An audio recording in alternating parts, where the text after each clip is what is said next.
Where does that mail-order mattress of yours go if you return it? This is the focus group. It's the savvy side of 9 to 5. Listen. Bueller. Laugh. And learn. Negotiation. This is what you do in business. This is the focus group with Tim Bennett. Staunch. And John Nash. Keep your clothes looking neat and clean. We're all business. Except when we're not. Hey, welcome to the focus group. John Nash here with my good friend and co-host, Tim Bennett. Find us every Wednesday from 1 to 2 p.m. live here on YouTube or Facebook Live. And of course, focusgroupradio.com is our site, and that's where you'll find all the information about us and our show, including our Tuesday podcast called Unbuttoned, released on Tuesdays. And of course, this show in video and audio form, available also as a podcast, is there as well. Welcome to the new week. I got a word for everybody. What is it? It's learning time. It's a phrase, actually. It's a Latin phrase. And this is for the boys in the booth. We have Garrett on audio. We have Steve on video. And we have Luba in the background working there. All right, here's the phrase. Force majeure. Force major. Well, do you know what a force majeure is? A major force. But actually, the Latin, it means a force of nature, or loosely translated in legal terms, an act of God. Out of your control. So when you buy a house, if lightning hits it before you sign the paper, it's a force majeure. It's out of everybody's control, right? what is this for? Well, I bring up force majeure because things happen without planning. A force majeure would be coronavirus, right? Out of our hands. It's a force of nature. We can't control. It's going to do what it's going to do, right? Well, media's a problem with it. What you and I talked about this at lunch. What happened to the Zika fly? Remember the Zika? SARS, avian bird flu, MERS. Remember the Zika fly? Remember the Zika? Zika fly. I think it was like a mosquito, but there was some like Southern Yahoo senator. Zika fly. Zika fly. Look, I don't mean to downplay coronavirus, but talk about a force majeure that could very well alter the trajectory of the elections in November. Well, it's shut down Asia. So Ford Motor Company all just announced. All supply chains, right? Right, all non-essential travel. South by Southwest have canceled a number of things. They were talking about the Geneva Auto Show closed. They were talking about whether the Olympics will take place. And the Japanese had an interesting response to that. Close schools for a month. The Japanese, the Olympic Committee in Japan, or at least the Japanese version, was like, well, the rule is that the Olympics have to happen in 2020, but it could be later in the year. So they might postpone the Olympics from July to a safer time. But no, force majeure. It's all this, but the media is cranking this up. I'm not going to go the route of the fake news crap and everything, but let's just say that I was watching the evening news last night, NBC. The news finished, and I said, Bob, please call 911. I'm clearly having a heart attack, or I can't breathe, but it was all panic, fear, panic, fear, panic, fear, panic, fear. And then there was a little human interest story at the end about a dog or something. You're like, oh, there's a little bright spot right there. But No, the network evening news, whether it's ABC, CBS, NBC. All the same. The first 3 minutes, there's news. Each story, as dire or as important as it is about 20 seconds. Mm-hmm. And then you go to a prostate commercial or some sort of other cholesterol drug commercial. And you come back, and there's a little bit of politic and a little bit of pop stuff, and then there's the feel-good story at the end. And, this past week was the tornadoes down south. Which got no coverage. Well, NBC rolled, so they did all their thing, dun, dun, dun, dun, with the drum beat, dun, dun, dun, dun, like, oh my God, the market drops, this happens, that happens. And I said to Bob, they better lead with the tornado. I mean, it's a horrible thing, but that's news. That's actual news. Tornado comes through. And they had one guy on that was really kind of scary. He took his baby or his son out of the top floor of their house. He said, as I'm going down the steps, I look up, and he literally saw the roof get sucked right off the house. Wow. Could you imagine that? I said to Bob, why don't they dwell on... I would rather hear more of those stories. More of Survivor. I went into the bathtub. I went to the, how they survived or something. Yeah, but I do hate when a hurricane comes to Florida and it's, nonstop of the idiots. What's his name? Cuomo's big on that. The guy from CNN. Oh. Is it Andrew? Well, Andrew's our government. Whoever the son is.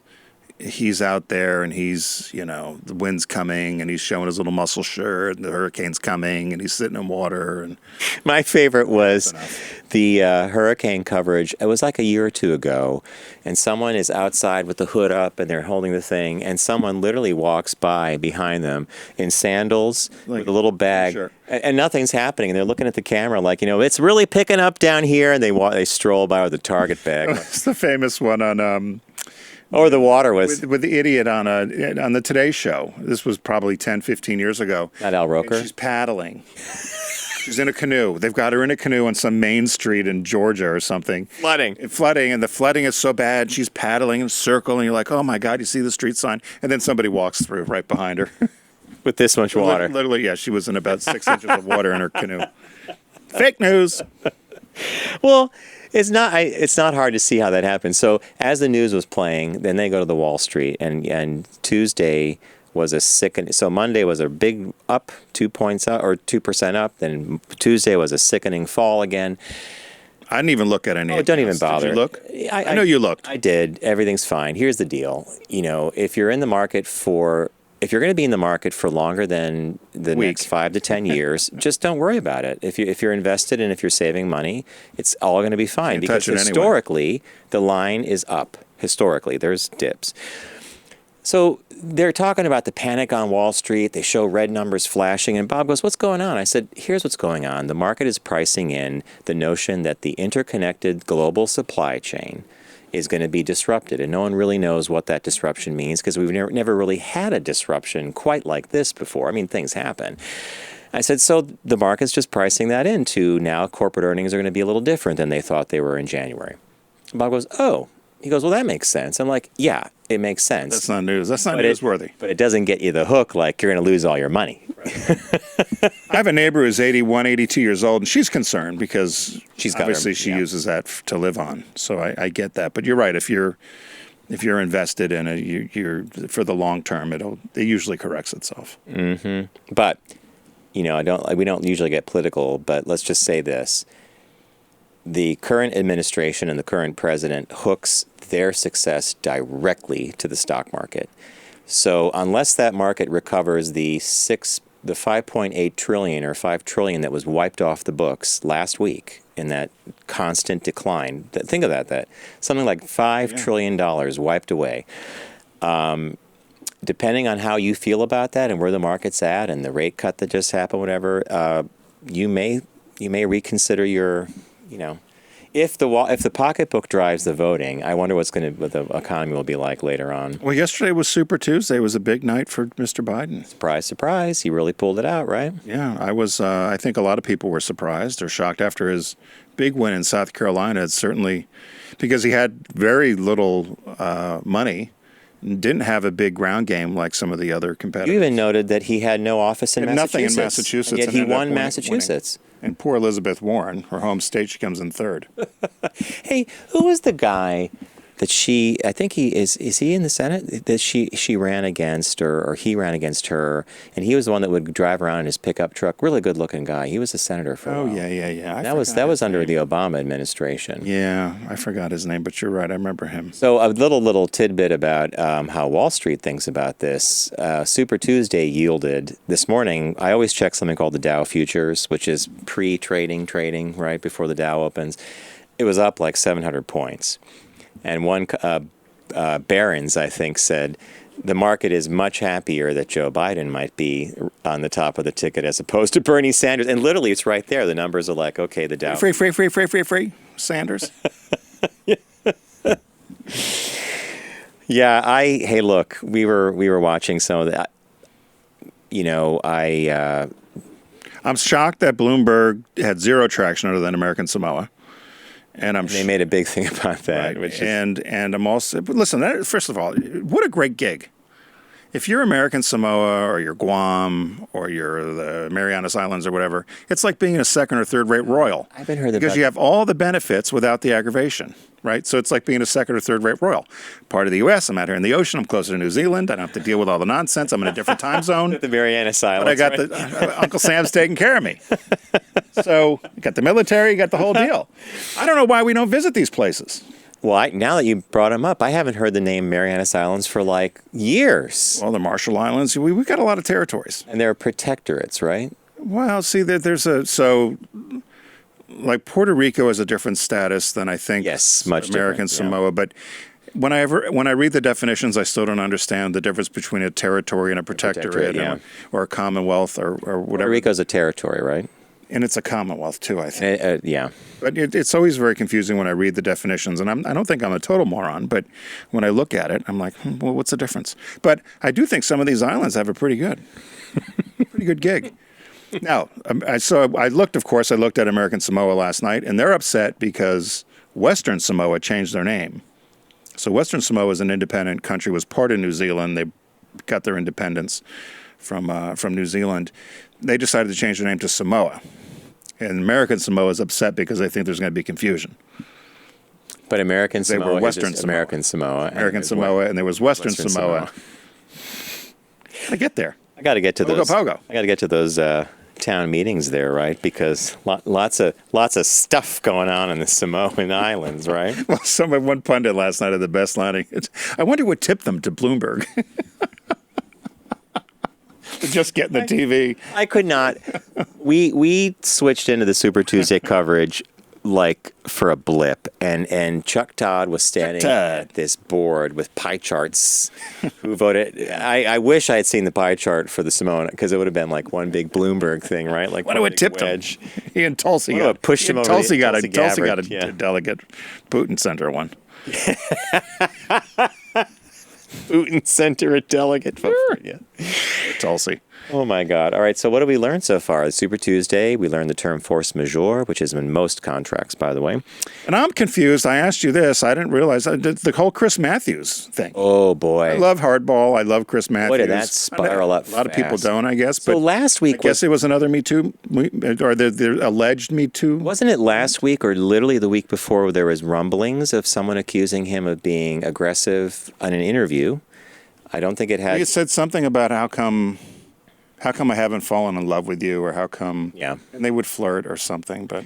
And then a lot of people took offense at a comment he made. He was reading a book about the rise of the Nazi Party in Germany. Right. Now, it wasn't the Nazi... It was the Nazi Party prior to Hitler's actual ascension, whatever. And he was talking about how that party just rolled right along and gained seats in elections and did the brown shirt, did all that stuff. But it came out in a funny way, because he said it was like Bernie Sanders' win in Iowa. He compared it to the Nazi parties all of a sudden you're sweeping here, through Germany. But all of a sudden, because no one cares about nuance anymore, it was all about Chris Matthews called Bernie Sanders a Nazi or something like that, right? And that was one of the things. So according to what I read, the MSNBC brass got on a train or a plane, and a bunch of them went down to D.C., and there was a big, long meeting. Really? And they're all like, here's how this is going to go down. You could either retire, or you're going to get fired. So it was A and B were retire, and C was... No, he's 74. 70. He's had a great run. He had a great run. I know he could have gone on for 7 or 8 more years. Well, they said he wanted to retire after the election. That was his plan anyway. Oh, so he's only a few months out, but he wanted to get through the election. He wanted to get through the election because it's what he lives for. Hey, we're at lunch, and Tim told me something that I have to keep in mind, and that is that your training when you were in corporate America was here, and I do this. I'm guilty of this because it's a compliment. You're nice. You're being nice, and you're being conversational. But give the example that you gave me. So if you said to somebody, if you have 2 female coworkers sitting there, and you liked one of the coworkers' earrings, for instance, said, "Oh, those are really pretty earrings," or "That's a nice necklace you have on." The other person, the other female that didn't get the compliment, immediately could say to HR, "Oh, so, there's Susie and Jane, and John complimented Jane's earrings, and then all of a sudden she got a promotion. I didn't get a promotion. I guess I didn't wear the right earrings, or I guess I didn't wear the right necklace, or I didn't wear the right makeup." And I have a friend who got in trouble with this recently. I said, "You need to keep your mouth shut. You can't compliment one woman's makeup or her pantyhose." "Well, I was just, she doesn't mind." I said, "So our rule was you don't say a thing." I didn't compliment anybody. You don't compliment anything. Now, as you're friends with people, there's one thing. Karen and Alan and I would go back and forth, and Mary Alicia was something different. But just in the terms of in the office, I would never say you got a new haircut. I would never say, notice you got new shoes. Nothing. It's better to not say anything. Yeah.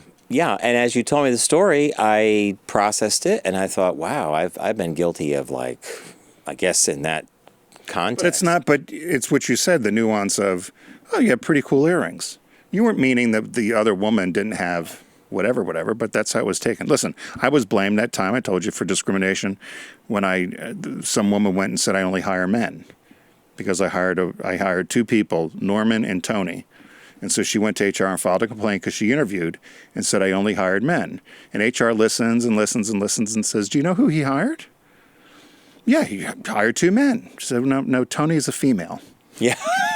Antoinette. They waited to let her go right down the road. And they said, her name is Antoinette. Her name, we call her, Tony. It's not a, so what are you saying? Tim is discriminating against you because you're a female? Wow. He just hired a female, and he has two other female managers work. He's got more females than anyone I was else going in to the say, company. you had directly reporting to you So it more was women. nonsense. But that's where I was like, you know what? I'm out. I said, I'm not ever, you got to be very careful. No, it's as my mom said to me when I was visiting her this past weekend, the world's turned into one big eggshell. You're right. You never know. You're going to step on something, right? Boy, the big eggshell. And you and I, listen, over the years, we've been doing this 12 or 13 years. I've said lots of stupid things, probably. I've said things that have been inappropriate. I don't mean them in terms of, trying to offend somebody. But you and I have been called out a number of times. We used to call Katie and Sweet Caroline. The girls. How are the girls doing today? The girls. You misogynistic. The boys in the booth. We've been yelled at for calling the boys. Although the boys in the booth are very popular. They are very popular, but we You guys have a sub fan club.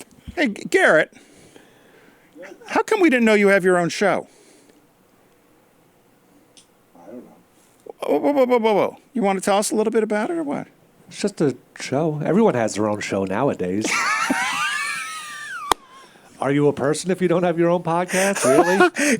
Garrett, how true? Are you a person if you don't? Is there a theme? Do you talk about anything in particular? You're like us? No, just going it's even called To Be Determined. Like whatever we feel like talking about. It popped up in one of my feeds, and I looked and I thought, how do we not know this? Nicely done, Garrett. TBD. Yep. To be determined. Yep. Do you Brilliant. enjoy it? It's fun. It's annoying prepping for it and stuff like that. Can you find it, or do you have to pay for it?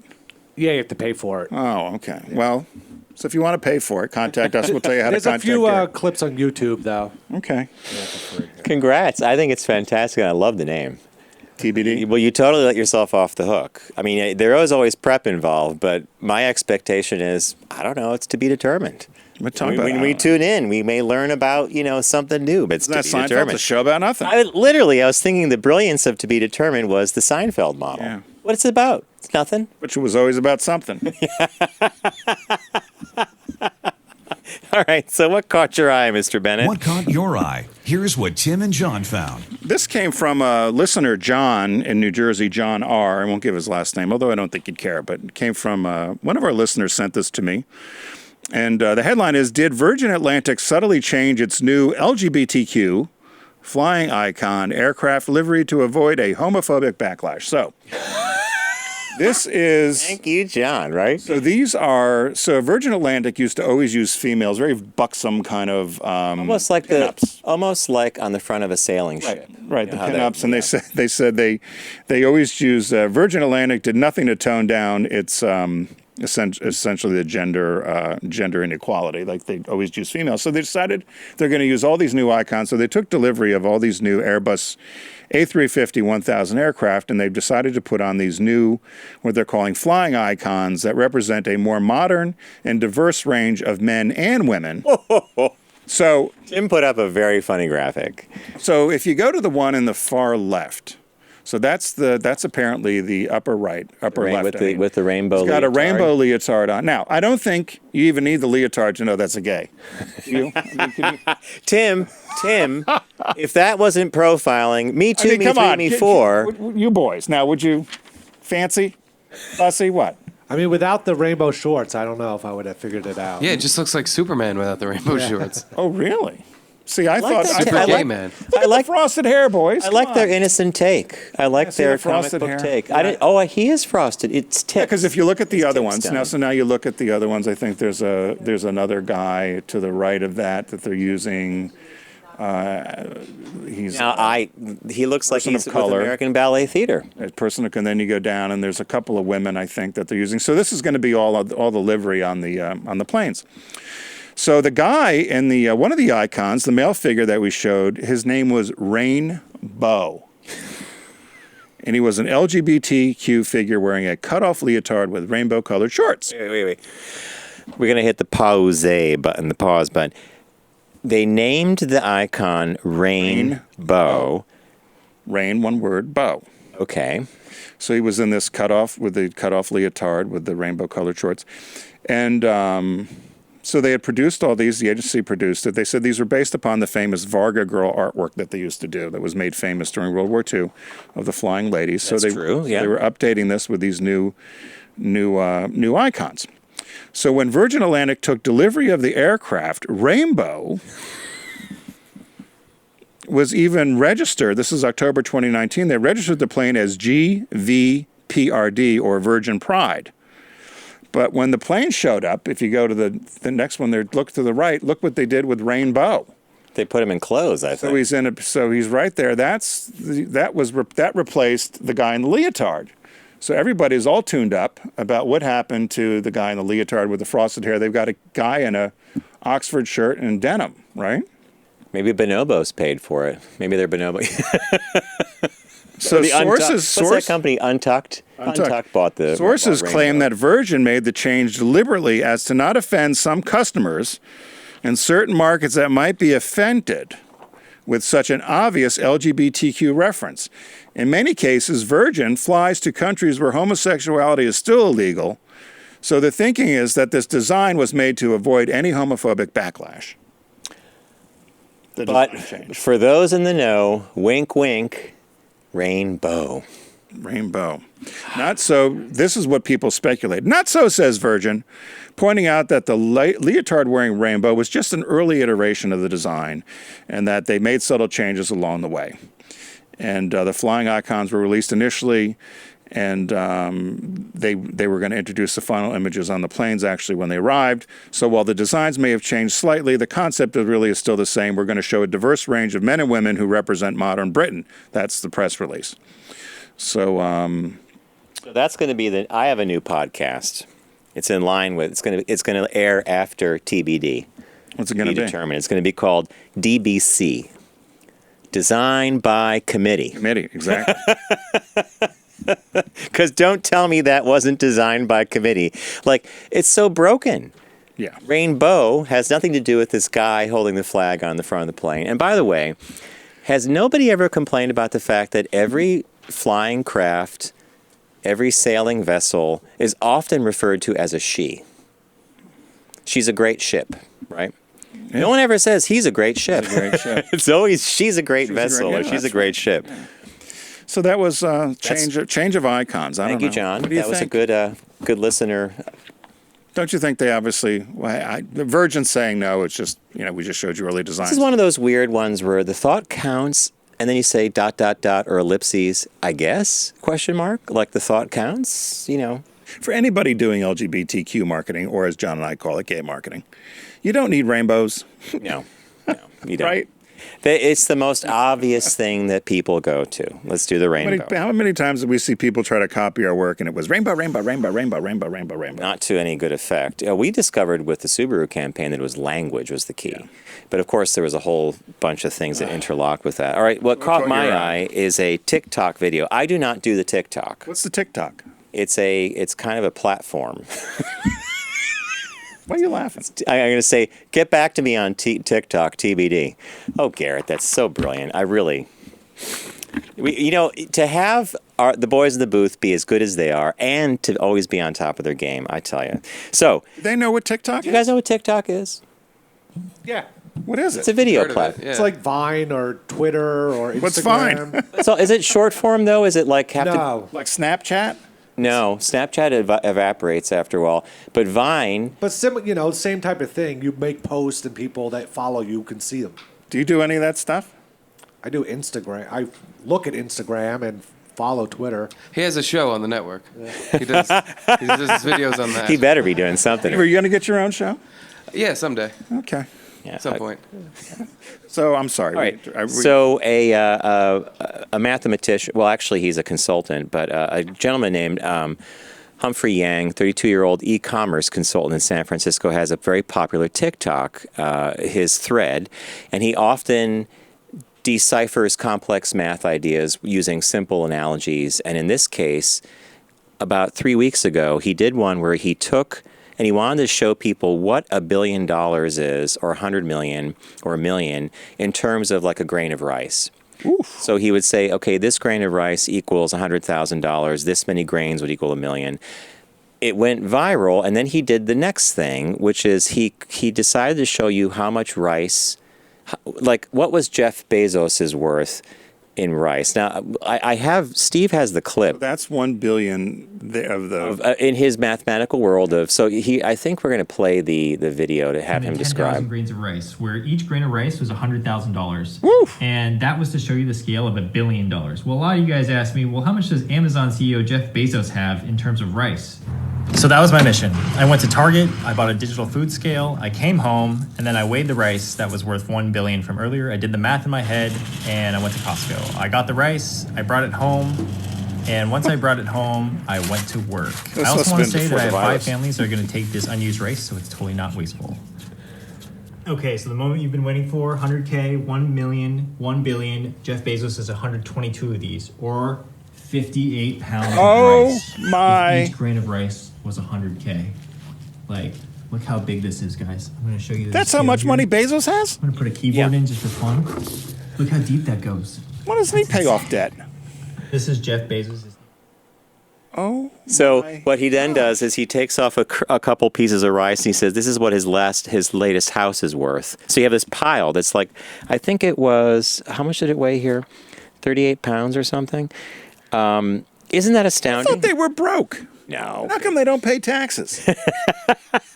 Someone said Elizabeth Warren said they don't pay any tax. Well, there are many corporations actually that long lists that pay. So he himself has that, or is that what Amazon's worth? That is what Jeff Bezos is worth. His personal fortune. He's the richest man in the world. Bill Gates, but Jeff Bezos, he is one of the richest. Another thing he didn't do. He started this with a card table in his garage, didn't he? Selling books. And there was a recent article about selling books. The first time that Bezos met with a bunch of Harvard Business School. They were doing an MBA program, and he presents to them the idea of Amazon, and they're all sitting there like, "Hey, guy, we got an idea for you. It's coming right from the Harvard Business School." And he's like, "What?" He goes, "Sell the Barnes and Noble quick, because you're not going to make it." And look what you got now, right? So this guy. As I said, his name is Humphrey Yang, 32-year-old e-commerce guy. He does these videos on TikTok. And look at, I think, is that Garrett or John put that up? Or Garrett or Steve? That's Amazon's first office, I think. Probably like a... What was that? What year was that, we think? 1990? Guys, that was like 90-something, right? Look at all the cords. Yeah. It's a horrible logo. But what a great way 94. 94. What a great way to represent... To get people to understand the scale of wealth, where one little kernel of rice equals $100,000, and then Bezos has 38 pounds of rice. Now, by the way, the guy that did the video was quick to point out that no rice was harmed in the making of the video, and he donated it to a local food bank when he was done. He handled it all? I guess it was pre-coronavirus, yeah. I look at these people like these Bezoses in this Facebook argument, and again, I'm going to yell at you because you have a lot of ideas, and I would like you to come up with one. I have solve a plenty problem. Of ideas. I just don't, Well, I think we all would have laughed and said, "Are you kidding me?" Right? Yeah. Well, like the Harvard Business School guys, you're going to sell books online. You better merge with Barnes and Noble because they'll eat you alive. And look what happened, right? Look what happened. Anyway, time to move on to business birthday. Everyone does celebrity birthday greetings, but the Focus Group is the only show in the universe that celebrates business birthdays. This guy won't make it on a business birthday book, but it's his birthday today. Richard Marvin DeVos Sr., born March 4th, 1926, died September 6th in 2018 at 92. He's an American billionaire businessman, co-founder of Amway.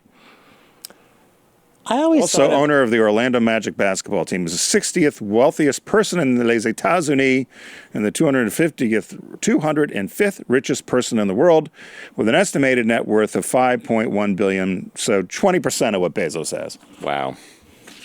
Amway. Now, do you, so out of Grand Rapids, Michigan, big Amway there. It's one of these, pyramid. Literally, sales. I was going to just say to you, isn't this the whole idea of you're bumping up to Tupperware. managers ahead of you, and it's basically like a I sell you detergent. I sell your friend's detergent. Then I'm going to convince you to sell it. Now I'm a director, and I've got Exactly. you selling detergent. To and everybody. I'm kicking back a little cut for you. Yeah. I mean, it works, right? Like the Shakely vitamins or whatever, but it's hard work. They started at 1959 as a multi-level marketing business to distribute cleaning products. Now, I knew when I lived in Portland, Oregon, I knew a lot of people that had Amway products. I never used them, but they swore by them. So they would use them for detergent or soaps or, household cleaning stuff. there's a You know anyone who uses Amway? I knew many years ago a couple people who actually sold it. I never got into it or to use the products, but that does open up a whole big story about where they're sourcing the stuff from, because it's all private label, right? Yeah. And I'm sure you're exactly right. I can imagine. Or it could be it's something else that's rebranded Amway, right? And I doubt they own their own manufacturer, because they have a lot of products. Lots of stuff. Yeah. So you might recognize the name DeVos because our Secretary of As in Education, that's his daughter-in-law. This is her father-in-law. She married DeVos's son, Okay. Richard Jr., as far as I understand. They've given, though, a lot of his money away, although not to causes that are helpful to anybody other than very, very conservative Christian entities. Big supporter of Rick Santorum and Newt Gingrich. Characterized people with AIDS as wanting special treatment and was a dedicated opponent against marriage equality. That's why he's never going to be in the... You're not going to exist, And so he died at 92 in Ada, Michigan. That was not one of your usual jolly business birthdays. Well, you know what? There were, some days it's hard to find birthdays. This one wasn't, I could say more about him, but not interested. Hey, and that's your right, because it's your show. We're not interested in any more about him, are we? No, but because Amway. Founder. Amway. I'm going to get you some Amway detergent or something. Get me some glass cleaner. Something to really put it to the test. Put the two Windex and Amway together. Hey, as many of you know, Deep Discount is a partner of ours here on the Focus Group, and we would invite you to go to focusgroupradio.com and click on the Deep Discount logo, which is called Sharky. It's a shark, but I'll do a pirate. Arr, the shark! It's Shark Madness site-wide sale. That's kind of like she sells seashells by the seashore. It's a hard one. So, Tim, on site-wide, we love site-wide sale because we have free range. We can go anywhere we want. What'd you pick? We have free reign, and when I went so if you go to focusgroupradio.com and click on the logo, the first thing that popped up for me, they had a bunch of categories for the shark-wide sale, and one of them was British. So I clicked on it and poked around, and I found this set. It's a box set, gift set, special edition with 10 discs. It's called Absolutely Fabulous, absolutely all of it. And That means beyond the first 3 seasons we know. So it's everything. So you save 36%. It is $102.45, but you get everything. Not that bad. So it says, indulge yourself in the excess that's absolutely fabulous with this must-have release containing all 5 seasons, specials, loads of lovely bonuses, including exclusive interviews between the producers and directors. Also, the first 3 seasons have had a bit of work done, and they've been remastered. The very special DVD collection comes in a super luxe and limited edition faux iguana skin clutch handbag, complete with Perfectly, absolutely fabulous, complete with an animal look print metallic liner. So I love AbFab. Oh, yeah. It's one of those, though, and what I like about on the DVD or on Blu-ray, either or, is that the dialogue is quick. You put up subtitles. And you have sometimes because you miss a Taught lot. me that, Yeah. especially with the British accent sometimes, or Cockney, like you could actually read it perfectly. It's just wind's coming wash. I'm like, what? And everybody's laughing. I'm like, what did I miss? Who I would do that for? Remember Patsy had the editor named Magda? Oh, yeah. And she would come in. She was Like some a kind of Cockney or something. And she was like a known British comedian. And she would come in and she would, and you'd be, what did she just say? Multiple viewings got you to figure out what she said. Ray Gardens, we do subtitles too. Oh, yeah. Yeah. So you can get it all. Good choice. Okay, so I went in a different direction. I believe, and I think Lauren told us that Deep Discount, I think, has the widest range of LPs. Yep, music. Available. And, you know, the other day we were talking about, Bob and I were talking about music and how much we miss the ability to say, I want to listen to this. And this was flipping through your albums. And I want to listen to this based on the cover or whatever. So I thought, if I'm going to get a turntable, which is probably a USB thing, it would be fun to build a collection back of my absolute favorite albums from the 80s and the 90s, and you know, the ones that we interacted with because it was an album. So I picked two things: the Talking Heads' "Fear of Music," which is one of the albums that I was introduced to Talking Heads. In fact, Bob confessed to me that "I Zimbra," one of the tracks off "Fear of Music," was the very first time he heard and fell in love with the Talking Heads. But that particular album... Is that one of their first albums, or...? It's the second or third. It's released on August 3rd, 1979. It's their third studio album, so it's the third album. Oh. Brian Eno was one of the producers. He worked with David Byrne on that and the Talking Heads. It hit number 21 on the Billboard charts back in the day, and it's still one of my favorites. I wonder what hit did it have it hit on it? Life During Wartime. Oh, that's one of my favorite songs. I Zimbra and Cities was the three big hits. Life During Wartime, I love that song. And the other album I would buy at deep discount, another LP, is Gaucho, which is the seventh studio album by Steely Dan. It was the very first time I was introduced to the band, and I used to work with a woman at Marshall's, brand names for less, named Dot. And Dottie said to me one day, she heard I bought the album. Oh, John, she said, welcome to Steely Dan. She goes, when you hear that music, don't you just hear don't you feel the Santa Ana winds blowing over you? And then she handpicked each album I had to listen to going backward. Yacht rock. Yeah. You know, it's funny how our formative years in music are often dictated by who's around us, right? And who's recommending stuff. Every time I hear that, I hear anything from Steely Dan, I think of you. Oh, yeah, I'm totally, it's totally Steely Dan.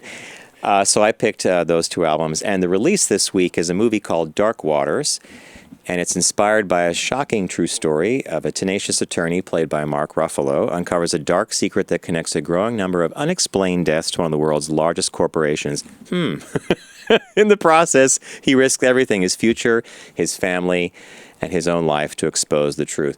Now, I saw this advertised. It has a pretty good cast, I think. And I wonder, like, this is the category of movie, it reminds me of Watergate almost, or, you know, that kind of thing. Was it based on a true story? Apparently, yeah. Dark Waters. I'll have to see it, Dark Waters. So, hey, head over to focusgroupradio.com, click on the Deep Discount logo, start shopping away. It's the Shark Madness site-wide sale. I picked AbFab, absolutely all of it. John picked two great LPs, Fear of Music by the Talking Heads and Gaucho by Steely Dan. And the new release this week is Dark Waters on Blu-ray. What do you have to say, Garrett? Thanks, Deep Discount. We're going to take a quick break. When we come back, we have a couple of shop talks we want to share with you, so stay with us. What are you laughing at? You're listening to The Focus Group with Tim and John. Learn more at focusgroupradio.com.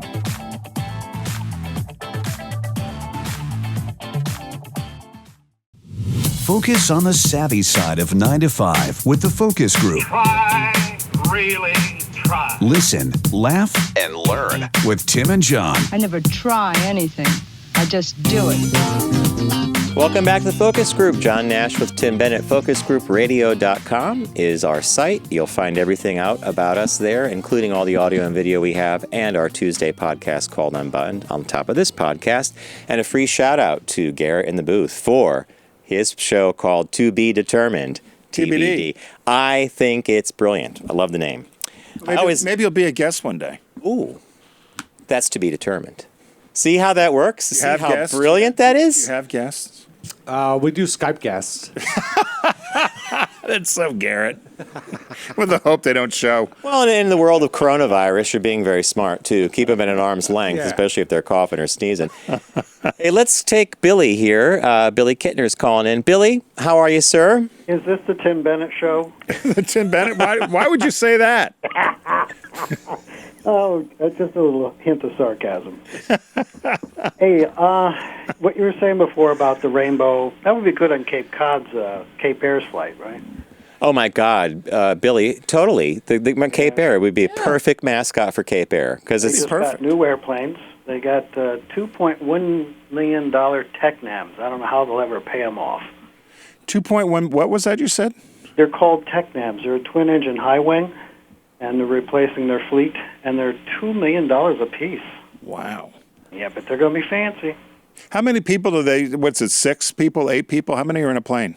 I think it's still going to be weight dependent, but probably 6. But, like their old Cessna 402, people have to weigh their luggage. Right. John used to fly. On Yeah, Cape Billy, Air. I once got to, I was co-pilot, or I sat in the co-pilot seat one time, and I knew the pilot actually, a South African guy, from Johannesburg, super nice.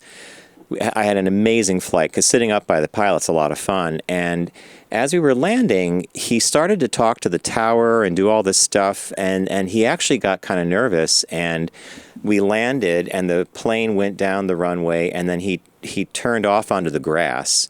And the plane stops and we go up a little hill and everybody had to get out really quickly. And I'm like, what's going on?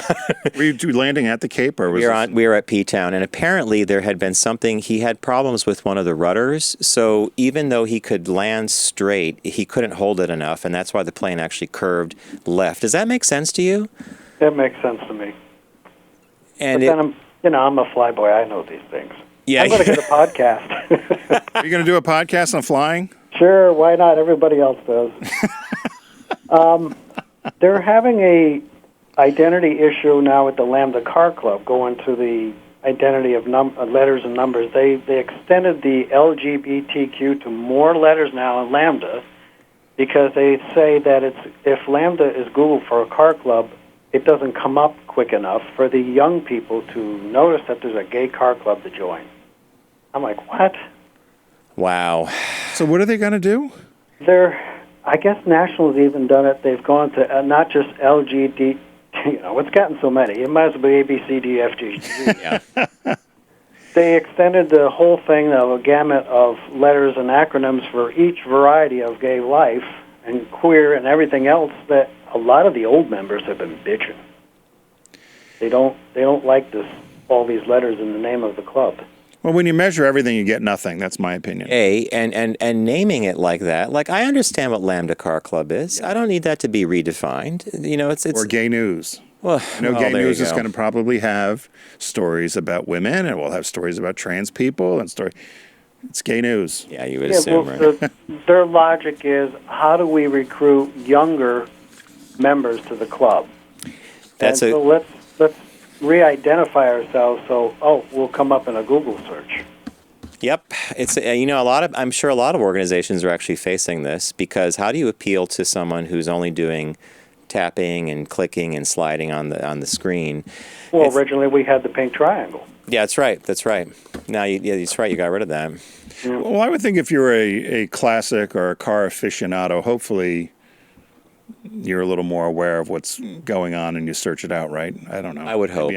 Maybe I'm Get being yourself a polite. big old Cadillac with fins and you're ready to Exactly. go. We're going to get on with the show, Billy. Exactly. Thank you for calling, my friend. I'll catch you later. All right, Billy. take care. All right, we have 2 really quick shop talks for you. One of them, we found both because we're intrigued by this. The first one is about Proptronics. I'll just give the name out. So if you've been in a furniture display store or something, and IKEA, you're walking around and there's a 60-inch TV on display or a laptop on a desk, more often than not, in fact, usually 100% of the time in those stores, they are mock-ups or plastic things called Proptronics. I remember years ago, the very first time I went and picked up a Proptronic VCR and realized it was a hollow piece of plastic, and I could not stop laughing at this because this is fantastic. So apparently, Proptronics came about because there was a company outside of Chicago or in the Chicagoland area who used to manufacture fake PCs, but they were like cardboard boxes. But then someone stole the idea and started making plastic stuff, right? So they said that the center of this universe of these fakes resides in Chicago. What I thought was one of the funniest lines, they said a December 1983 PC Magazine article recommended as a holiday gift that you buy one of these fake computers to have your friends and family think you actually purchased a computer. That was isn't that great? I love that. I love that. It was made by Box Props. So there's a couple of companies that were doing this. There was some consolidation in the industry, and now there is really this one left that still does it. And they do things like iPads, and sometimes you'll walk around an IKEA and you'll see an iPod in a charging station but pick it up, it's a piece of plastic, right? What I loved about this, again, we talked about marketing lessons. This was, these guys had a furniture store, they had empty shelves or whatever, because they said they used to also before do things like fake encyclopedias, but they would. That was another one. Right, but if you had a row of plastic fake I love it. But if you had a cabinet that you wanted for a TV, rather than getting an old broken TV, they saw a need and they came up with this idea for a company. I think it was brilliant. First time I did see it was at IKEA, and I remember I did the same thing you did. I thought, wow, they've got all these electronics in here. Then they're just plastics. Hello, plastic. They said the business has changed, right? So now as brick and mortar seems to be going away and people buy online, now what's happening? Well, now people are going online to buy some of this Proptronic stuff. In fact, one of their hot sellers is a fake bag of M&Ms. Did you see the picture? Yeah. Did you go to the site and see the picture? So what is the... They say they're going now. So now the business has evolved as not so many stores... people don't have the brick and mortar as people go online. So now a lot of their new clients are home stagers, home builders, and realtors. So if you're going to look at a model home... Staging. Yeah, home staging. So you would... Oh, I had to move faster through my notes here. Yeah, so staging. So I just love when I found the article, I think it was in what was the name of the magazine it was from? It was such a funny thing to me that someone actually thought about writing about it. And I'm so glad they did, because I think the site you can go to, by the way, is Props America, and you could find a $12 bag of fake M&Ms and, of course, a laptop. And they have such variety of uses. But, boy, what a funny little world that is, right? Now, M&Ms, I wondered about that because I thought somebody could eat those. Well, they know that it's a mold. I thought they were loose. That when you pick that thing up, it's one big thing. So that if you go to Props America and you look for the M&Ms, they're pouring out of a bag. But if you pick that whole, it's one thing. It's one solid thing. Funny. Yeah. That's funny. And the other story that we teased at the very top of the show is fascinating because everybody's heard of Casper or all these. Purple, yeah, like all these companies that send you a bed in a mattress in a tube or a box. And I don't know how they get it in there, but the minute it's out for good. You can't put you can't put it back in the box. It's out for good. I mean, really, right? You get a king or a queen mattress, right? So it turns out that, when we all buy online, we don't necessarily try the product. So what happens if you bought something medium firm and you decide you want it to be firmer? Well, it turns out that many of these companies almost basically say, give it away, we'll send you a new one, because them returning it is such a big problem, right? Well, return it's a problem because it's no longer in the little tube that Correct. It came in. Yeah. I guess it's been used and slept on because you can sleep on them long term, so maybe there's that issue. But I do know Mattress Firm in a few places when I was looking for mattresses. They sell used stuff that people did. You can get it for pennies on the dollar. Somebody tried it out and didn't like it after 30 days, and they got rid of it.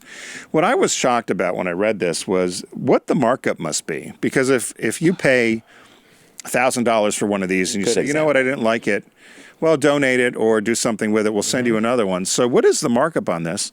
And the other thing I kind of called BS on was they said that taking items like this back costs too much money to sort, repackage, blah, blah, blah, blah, blah. But I thought, how is that any different than if I bought something 20 years ago and returned it to a store? So somebody still has to clean it and repackage it. Now you don't have the brick and mortar, and you don't have all the employees you're paying working a showroom floor. So to me, it can't be that much more money. Well, it would be less. What Tim's citing is this thing in here. It says when items come back to a retailer, an average retailer, they have to be sorted and repackaged, which costs money. and retailers might not be able to resell them at full price. How much are you willing to pay for margins so slim? So that goes to your comment of how can the margins be that slim if in 3 paragraphs down, get this, returning the unwanted mattress really just meant something more along the lines of, quote, we'd prefer you donate it, but do what you want with it. So that's not a slim margin if they're sending you. Although maybe it's in the math, because apparently the return rate used to be somewhere around 13% back in the day, but now return rates are as high as 66%. So they either factor that in to every product sold. So what would that be like? 1 out of every 9 or 1 out of every 14, whatever the thing is, we know we're going to have to eat that wholesale because by the time we replace it, So this guy who wrote the article because he went on Craigslist one day to find a piece of furniture or something, and he saw 4 identical listings for mattresses for the Purple brand, actually, and they all used the same picture. And then he realized that a company actually was at the other end of this. They take these. It's called ShareTown. So he said at the other end of these identical ads, he found an independent agent for a new kind of company that's aiming to solve the mattress company's problem and reduce landfill. ShareTown, it works kind of like Uber and Lyft. A mattress company contracts with ShareTown to handle returns, and when one pops up, ShareTown connects the customer with a nearby agent who takes the mattress off their hands. That sounds great, but that really doesn't work well, according to this, if you're in California or New York, like especially New York City. And in those situations, they literally try to hook you up with a non-profit or a place to donate it to, right? See, I thought this was another brilliant. This person obviously saw a need because the companies aren't taking talking about them the back. Tuft and Needle? No, the guy that's taking the mattress, because he's reselling them, and then he's making money, right? So he created a business out of. So you have a mattress, you don't want it. So is his cost zero? It's a zero. So his acquisition cost is zero except for time and energy to get the mattress. He goes and you don't want your mattress. He comes pick it up. You call Purple. Purple says contact John Nash at ShareTown. You go and you pick it up. You do whatever. You throw the ad on Facebook or Craigslist. You sell it. You give Purple 10%, and you're done. And your margin's even better than you didn't even have to buy the inventory, and you don't have to hold it. Really, I don't know. I thought it was pretty smart. So there's another one of these mattress brands called Tuft and Needle has developed an in-house logistics system and partners with a network of over 250 partner charities. And what they do is this: when a customer wants to return a mattress, Tuft and Needle sets them up with one of those partners, and only processes the refund to the customer when the upload of a picture of the donation receipt is received by Tuft and Needle. I thought that was kind of clever. And then it said some of these charities won't take used mattresses. Right. I mean, this is a little different, but for God's sakes, people sleeping on the street in the cold and you're worried about a used mattress. What do you do at a hotel? Every time you go to a hotel, aren't you on a used mattress? Yeah. Well, as in it could have been used 7 hours ago, right? Every time you go to a hotel, you're on a used mattress. Yeah, and so all of a sudden now shelters don't want a used mattress? They should, the Four Seasons used. I don't mean to be crude, but some of the shelters should check out some porn videos because a lot of these are shot in hotel rooms, and you talk about a used mattress. Are they really shot in hotel rooms? Oh, yeah. Come on. Are you crazy? I was looking at one the other day. I thought, that's the Aventi Hotel right here on 6th. No! They had the guys in front of this vista of going uptown. I'm like, that's the church. I knew only you would be paying attention. It was 6th Avenue. Well, hey, wait a minute. Oh, look at the bike. As you say this, oh, those are bad drapes.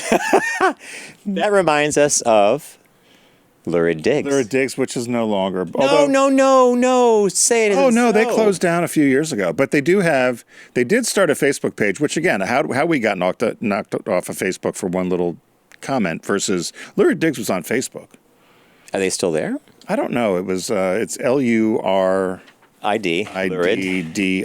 Lurid Digs, and the website I think is still there. But the guy who ran it there's been no more posted. It's like Kim Jong Il looking at things. Okay. I think there is a Kim Jong Un looking at things. Yeah, but Tim's talking about a site he turned me on to called luriddigs.com, and basically this guy would take profile pictures or pictures that people publicly had on these like Tinder or Grindr.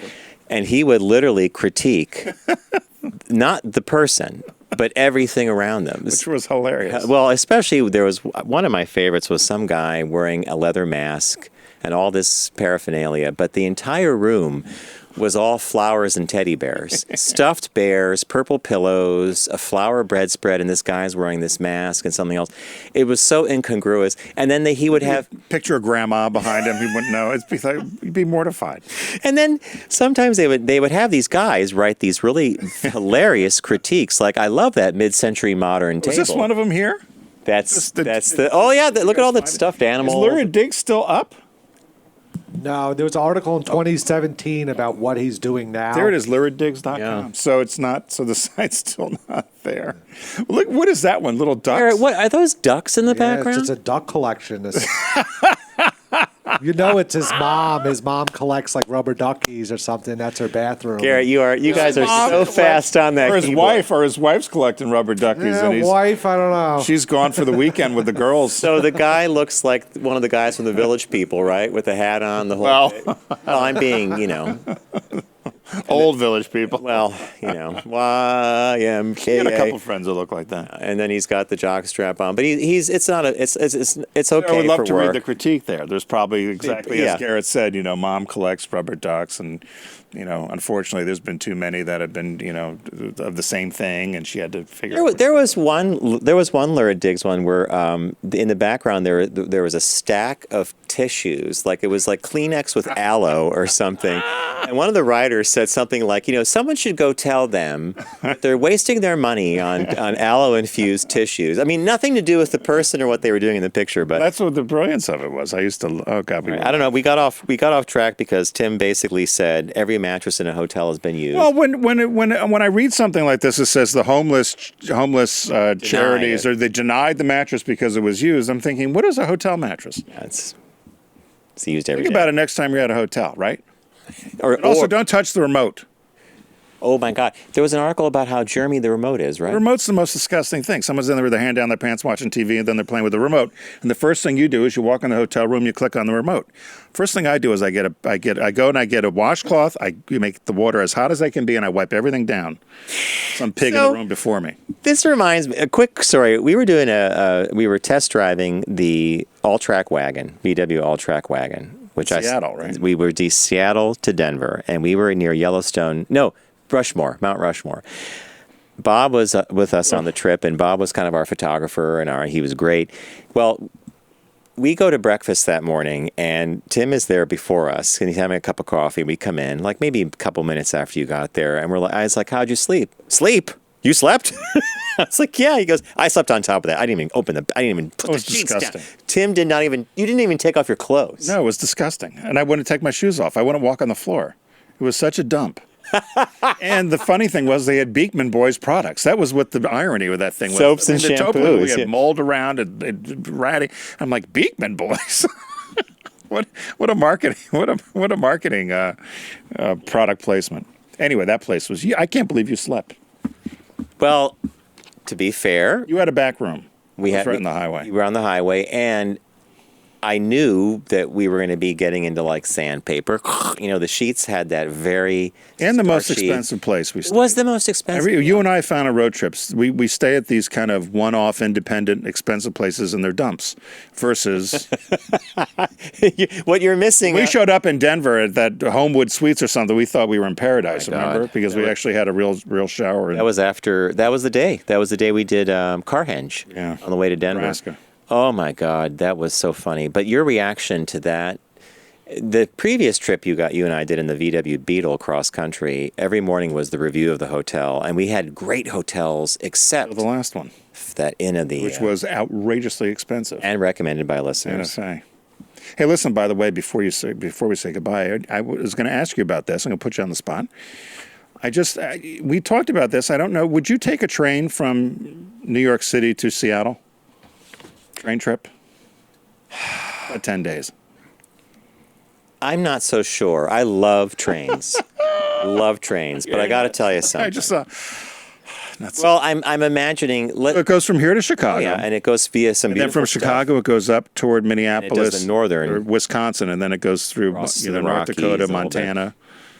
The Dakotas, Montana, into. If Amtrak Idaho. rolled out brand new cars, brand new sleeper cars, brand new dining cars, I'd say, hey, if I had 10 days, I'd be happy to hop on board. But But.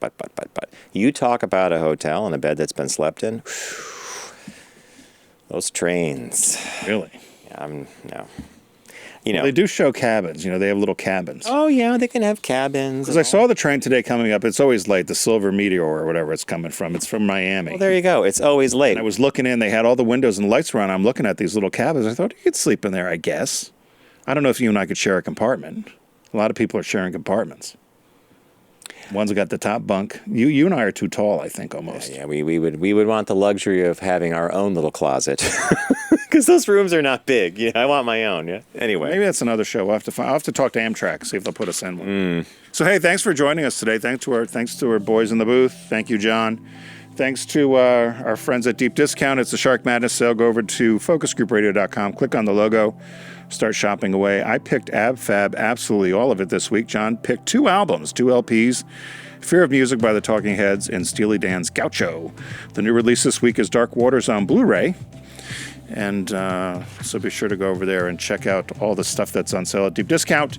Remember, don't text and drive, arrive alive. We'll see you next week.